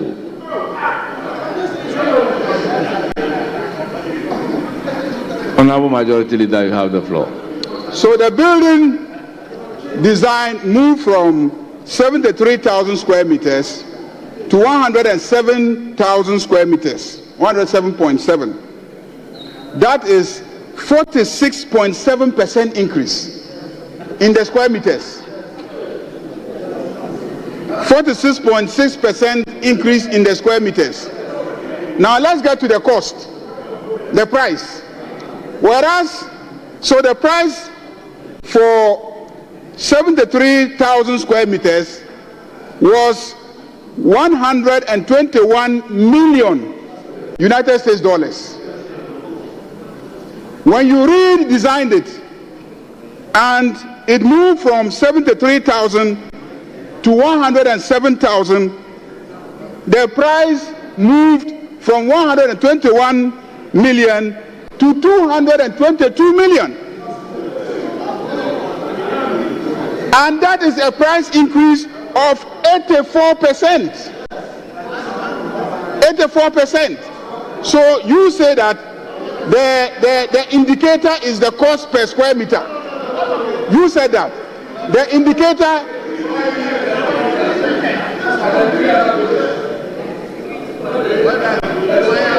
Why are you eager to defend the construction and the pricing? Why are you so eager to defend it? Listen carefully. I gave you a cost minus the security and then the ICT and then the CCTV camera, because the cost of 222 did not include those ones, because the CCTV, the security and all those are a separate contract. So I'm giving you just the square meters cost. You said the square meter cost, is that okay, is 222 million, 222 million point 7 for the 107 square meters. And I'm saying that how is it possible that your square meters moved from 73,000 square meters to 107? That is 46%. And yet your price moved from 121 million to 222 million, which is 83% in the increase in the price. So your square meters increased by 46%, and then your price increased by 84%. How is that possible? It doesn't make sense. How is that possible? We're not costing high. We're costing square meters. I'm saying that we're costing square meters. Square meters. Let's get serious here, please. Let's get serious. The whole country is watching us. We're on live television. We're on live television. How can you convince the SS student, former Minister for Education, how can you convince the SS student that you say you are pricing a building based on square meters, and you say that 73,000 square meters cost you 73,000 square meters moving to 107 square meters, the percentage increase is 46.6%, and then when it comes to the price of the same square meters, then it now moves from 121 million to 222 million, which is 84%. How is that possible? Can you explain that? Can you explain that? For me, this is a critical issue. This is a critical issue in my analysis of the price adjustment. And this is why I marched several times to the Bank of Ghana building. This is why I demonstrated from Circle to the Bank of Ghana, because I never understood why a price movement, square meter movement of 46% will attract a price increase of 84%. I need answers. That has to be explained. That has to be explained. Chairman, today, we have also gotten to know that the CCTV cameras and other security features of the building cost us 15.8 million United States dollars.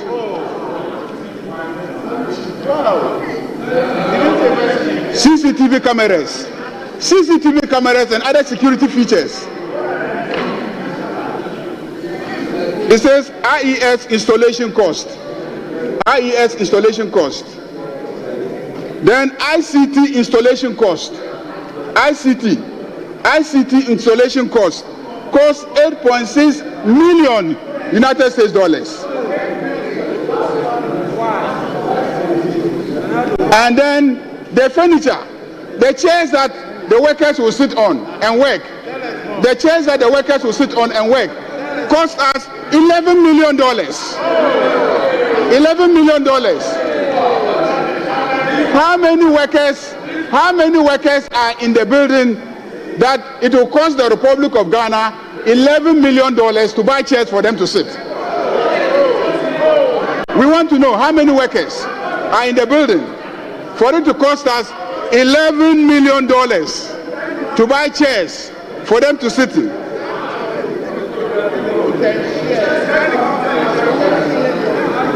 So let me ask, in addition, a few basic questions. I know that you have just assumed office. You have just assumed office. And you are telling us that this is the report that you have been given. Have you verified the square meters? Have you verified? Have you verified the square meters?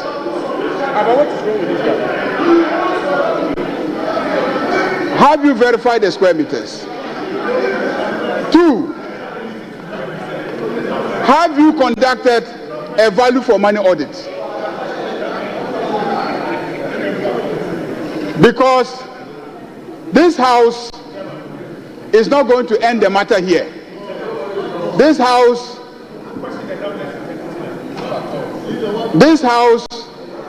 we're asking the governor questions. This house is not going to stop here. This house is going to follow up with you so that when you verify using AESL or any other institute, let's say the Institute of Architectural Engineers of Ghana, for instance, or even the institute at KNUST, when you use them to verify, we expect you to come back to this house and report to us. Secondly, we want you to assemble the engineers, the architects, and the surveyors and explain to me how a variation of 40.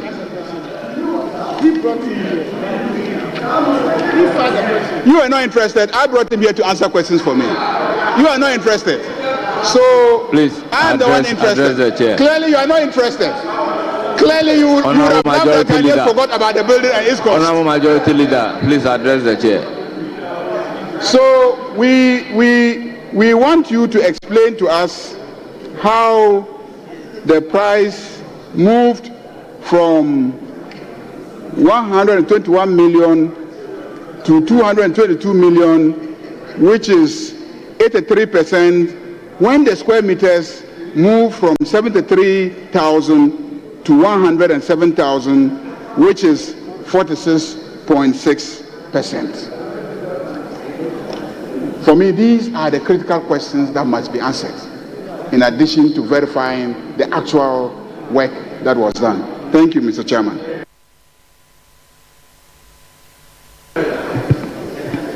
Honourable members, let me use the opportunity to thank the governor and his team for very well. Governor, please respond to the numerous questions asked, then I will conclude. Thank you very much, Mr. Speaker. We have taken note of all the questions that honorable members have asked. And as I said, the board will delve into this. There are some residual matters that I cannot talk about, even aside the value for money issues. And given that no value for money has been done so far, given what I've been told by the project team, I think it makes sense to engage an independent agency. It helps all of us to benchmark. And so we will seek the authority of the board And as Honorable Ayariga, Majority Leader, has demanded, we will get answers to those specific questions, after which we are happy to report back to leadership of Parliament. We derive our powers from Parliament. The Bank of Ghana Act is an act of Parliament. In fact, in 2016, when we amended our act, we were mandated to report to Parliament twice yearly. And yesterday, I signed the report on our operations for the second half year of last year, which is coming to Parliament. So we welcome your oversight functions, even within the context of our independence. I believe that we need you as we strive to restore public trust to the central bank. We want to strengthen the integrity of that institution, and I believe we are partners in this regard. This is only the first one, but we will be back anytime we need Parliament to support us in our mandate. I thank you, Mr. Speaker.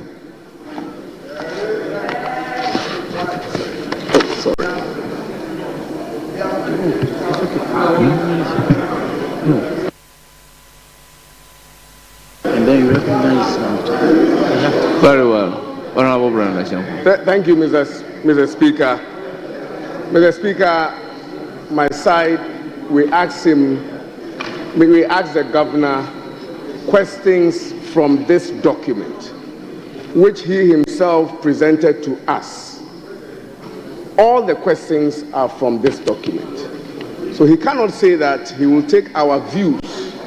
We asked questions, not views, we didn't make suggestions. We expect him. He is new. But the people left and right of him, left of him, they are not new. I know this man very well. We've met at EMT.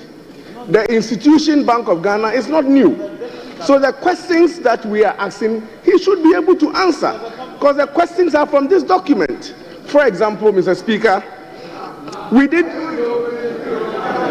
Mr. Speaker, I'm saying that this side, we don't want to allow the governor to take our views. We have not made views or suggestions. We ask questions.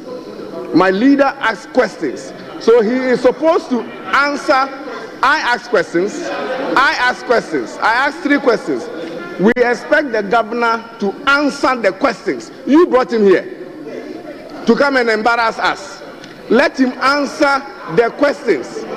Mr. Speaker, the governor should answer the questions. He is new. The bank is not new. The team is not new. The questions are from this document. Thank you, Mr. Speaker. He shouldn't leave this house without answering the questions. Honorable available leader. Honorable available, yes. Honorable Yaraga, let me hear you. The honorable member just said that I brought the governor here to embarrass them. Mr. Speaker, are they the ones who procured the Bank of Ghana building? Are you the one who procured the building? Or are you admitting that you had a hand in the procurement of the building? How come you be the ones embarrassed if the actual price is known? How? Maybe it's a consultant. Are you involved in the procurement? So please, it's a public asset. It was procured with taxpayers' money. I had issues. In fact, this side had issues. 138 of us, 36 of us, we marched. I have asked questions that cannot be answered now. I have asked questions that cannot be answered now. He says that he is not capable of answering them now. He has to go and refer the issues to his board, get permission from the board to now go and do a value for money audit and etc. So please. Honourable members, I use the opportunity to thank the Governor of Bank of Ghana and the team for attending upon the House and responding to questions and taking suggestions on board. So once again, thank you. Honourable members, I also thank you for having a successful committee of the whole meeting. Governor and the team, you are accordingly discharged.